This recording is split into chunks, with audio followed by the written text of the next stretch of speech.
Je suis heureux de revenir aujourd'hui vous parler un peu de nos performances, de nos réalisations, plus particulièrement en fait cette année 2025 qui tire à sa fin, mais surtout l'année 2024 qui est écoulée. Bon, 2025 c'est difficile d'en parler, vous savez, tant que les chiffres ne sont pas certifiés, vous ne pouvez pas trop avancer, mais 2024, vous savez, donc les chiffres ont été audités. Bientôt d'ailleurs, l'ITIE va présenter son rapport contradictoire concernant nos versements au niveau des régies financières de l'État et ce que ces régies financières ont confirmé avoir reçu, et toutes les deux déclarations certifiées de part et d'autre, triplement certifiées par un auditeur indépendant. Donc, bon, ce sont ces chiffres un peu. Mathieu va revenir plus en détail sur ça. Bon, l'extraction de l'or, comme vous le savez, hein, se fait au Sénégal dans sa partie sud-est, notamment dans la région de Kédougou, où nous avons notre portefeuille. Et donc, nous avons un permis d'exploitation qui fait 611 km², qui est composé de plusieurs gisements variés. Nous avons des gisements classiques. Vous avez entendu parler du gisement Sabodala qu'on a commencé à exploiter depuis 2009, qui est terminé maintenant. Et puis, au fur et à mesure de notre développement, à travers l'exploration, on a des équipes de géologues dont le métier est dans le périmètre même du permis d'exploitation aux concessions minières. Mais au-delà aussi, on a un portefeuille de permis de recherche qui fait autour de 540 km², dans lequel ils continuent à faire la recherche pour découvrir de nouvelles onces, de nouvelles réserves, pour remplacer les onces qu'on produit annuellement, mais aussi pour soutenir notre croissance à long terme. Donc voilà un peu comment ça se présente. Donc le Sénégal, heureusement, est doté de cette province métallogénique.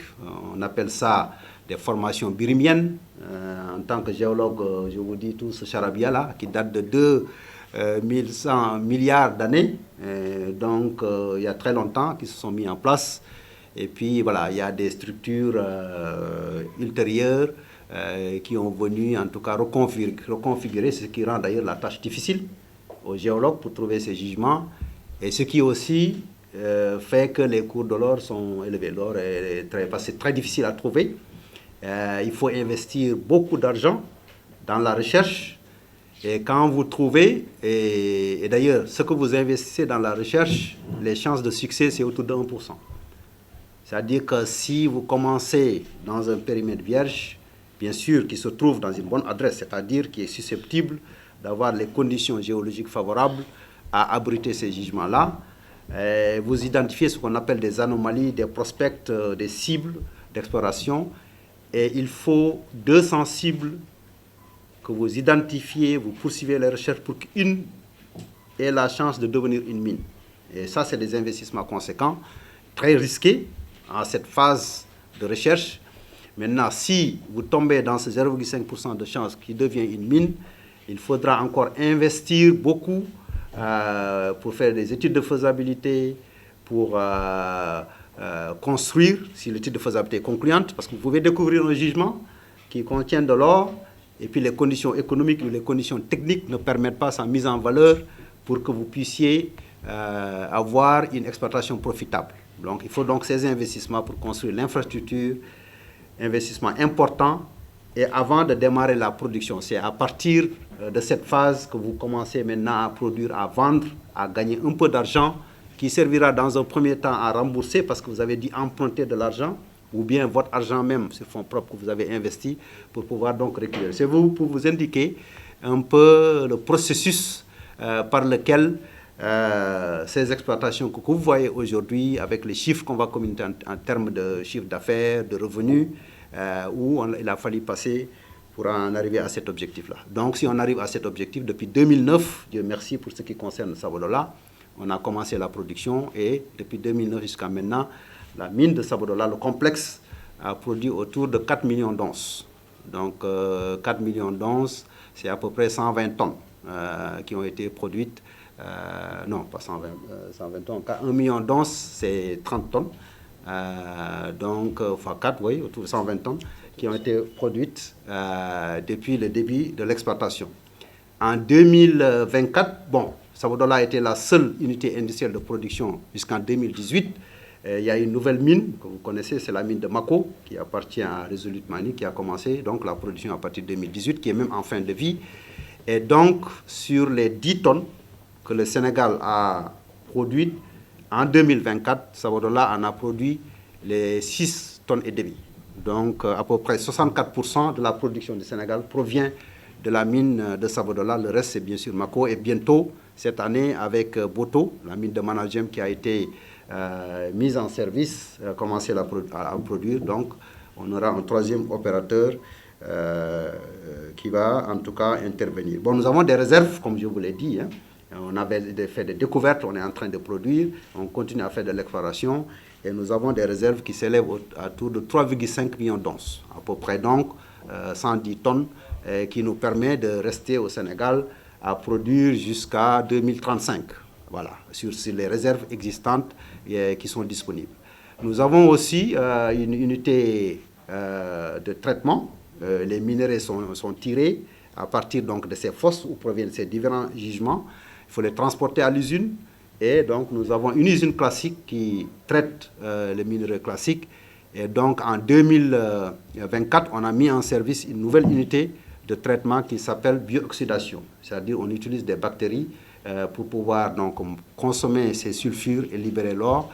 Et c'est un investissement qui s'est élevé à 210 milliards de francs CFA, 300 millions de dollars, qu'on a dû investir pour construire cette usine, pas seulement l'usine de traitement Biox, avec ce qui va avec, mais on a dû augmenter notre capacité de production d'électricité. Vous savez, les mines sont enclavées, vous n'avez pas accès tout le temps au réseau électrique, donc il a fallu construire notre propre centrale électrique. Et vous avez aussi maintenant les enjeux environnementaux qui tournent autour, en tout cas, c'est des préoccupations universelles de changement climatique. Nous aussi, on a à cœur de polluer moins, d'avoir une empreinte carbone la plus réduite possible, ce qui fait que donc dans le cadre de l'expansion de notre unité de traitement, on a mis en service une nouvelle ferme solaire.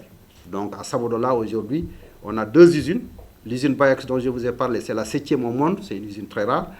Et puis on a aussi 2 centrales, une centrale à fuel, au diesel, au fuel oil, et puis aussi on a une centrale solaire. Donc voilà un peu comment on est organisé.